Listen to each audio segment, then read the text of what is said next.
Assalamualaikum warahmatullahi wabarakatuh. Saya Nani Septia Syafati dengan NPM 220120108. Kali ini saya akan menjawab soal dari analisis PET atau analisis jalur. Yang telah diketahui adalah ada tiga variabel, yaitu pertama variabel kualitas produk sebagai variabel X, variabel Z ini citra merek, dan variabel Y ini sebagai variabel minat beli. Di mana variabel X atau kualitas produk ini sebagai variabel independen, dan variabel Y ini variabel minat beli sebagai variabel dependen. Sedangkan variabel Z atau variabel dari citra merek ini merupakan variabel mediator atau mediasi. Hipotesis sementara yaitu H1 berbunyi kualitas produk berpengaruh positif terhadap citra merek.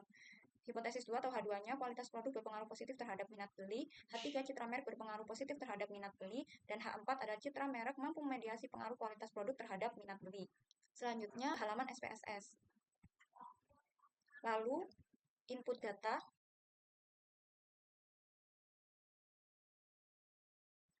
di mana pada analisis PET atau analisis jalur ini terdapat dua model.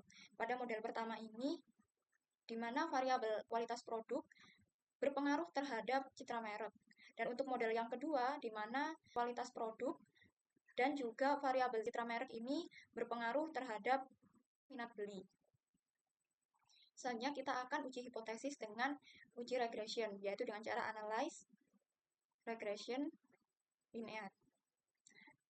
Yang pertama kita akan uji model 1, di mana model 1 ini yaitu variabel X atau variabel dari kualitas produk kita masukkan ke independen, dan untuk variabel citra merek atau variabel Z ini kita masukkan ke dependen. Kemudian kita klik OK. Di sini telah ada tampilan dari hasil regression pada model 1. Selanjutnya kita bisa mencari uji analyze regression dari model 2. Caranya juga sama, regression linear. Kita riset terlebih dahulu. Kita masukkan untuk variabel independennya yaitu kualitas produk, variabel X, dan juga citra merek, variabel Z. Dan untuk kolom dependennya ini kita masukkan variabel Y atau variabel minat beli. Selanjutnya klik OK. Dan di sini juga muncul hasil dari regression pada model 2.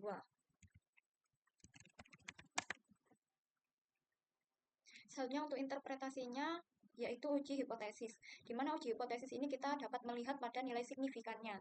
Yang pertama kita interpretasi pada model 1 dan terfokus pada hipotesis pertama, di mana nilai signifikannya ini adalah 0,000 yang artinya kurang dari 0,05, sehingga dapat dikatakan signifikan. Selanjutnya kita dapat melihat pada nilai unstandardized B untuk uji kausalitas, apakah hipotesis 1 ini diterima atau ditolak. Karena untuk nilai unstandardized-nya ini min 0,187, sehingga tidak sesuai dengan pernyataan atau bunyi dari hipotesis 1, yang mana bunyinya yaitu variabel kualitas produk berpengaruh positif terhadap citra merek, sehingga pada hipotesis 1 ini ditolak. Yang artinya, semakin baik kualitas produk yang ditawarkan, maka semakin menurun pula citra merek pada produk tersebut. Selanjutnya, untuk uji hipotesis pada model 2.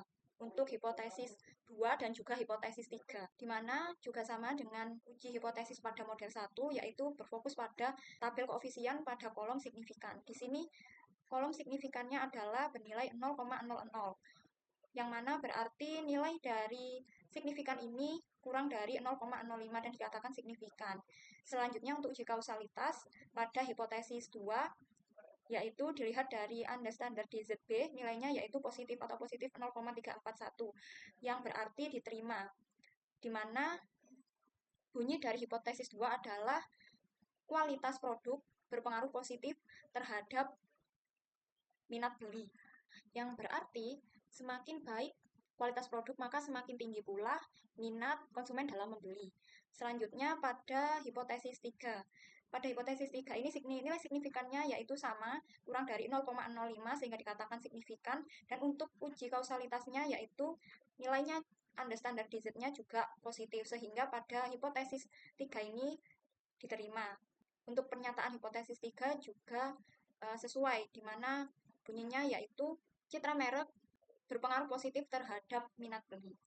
di mana nilainya juga positif, yang berarti semakin baik citra merek, maka semakin tinggi pula minat pembeli. Selanjutnya kita uji hipotesis pada H4. Uji hipotesis pada mediasinya dengan cara menggunakan kalkulator Sobel atau Sobel test.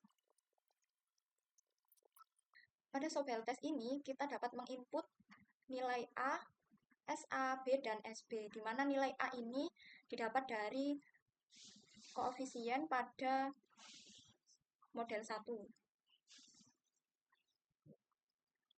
yaitu pada nilai unstandardized B. Langsung diinput saja.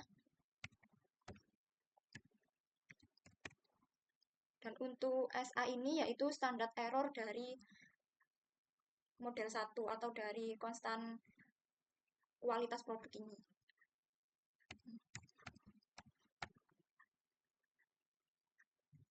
Dan selanjutnya untuk nilai B didapat dari koefisien model 2.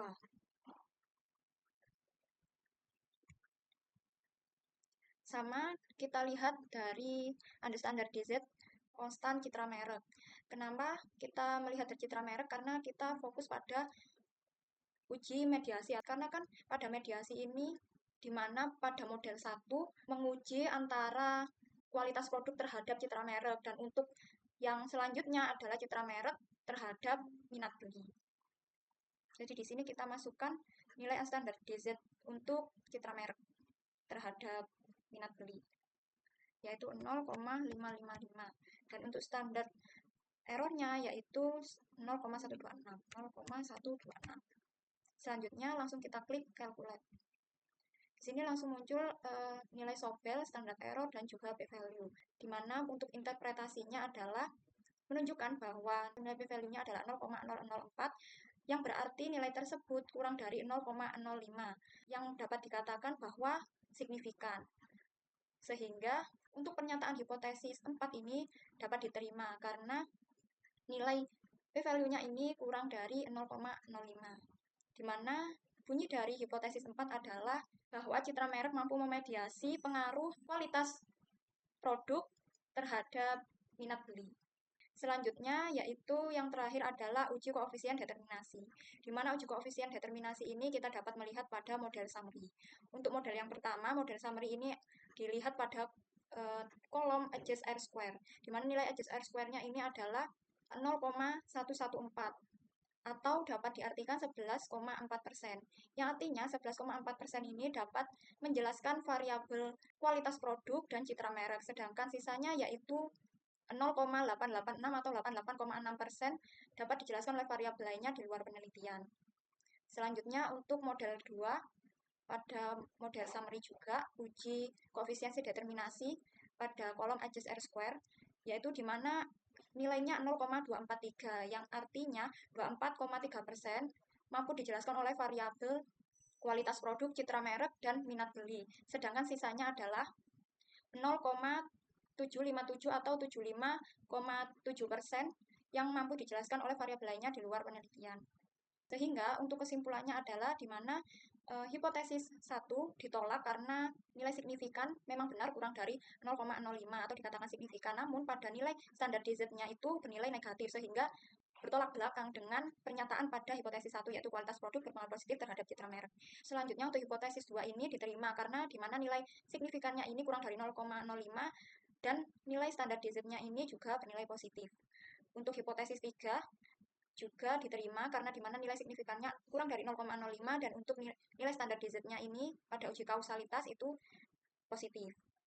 Dan untuk yang H4 juga dapat diterima karena pada nilai p-value-nya ini kurang dari 0,05, sehingga dapat dikatakan bahwa citra merek ini mampu memediasi pengaruh kualitas produk terhadap minat beli.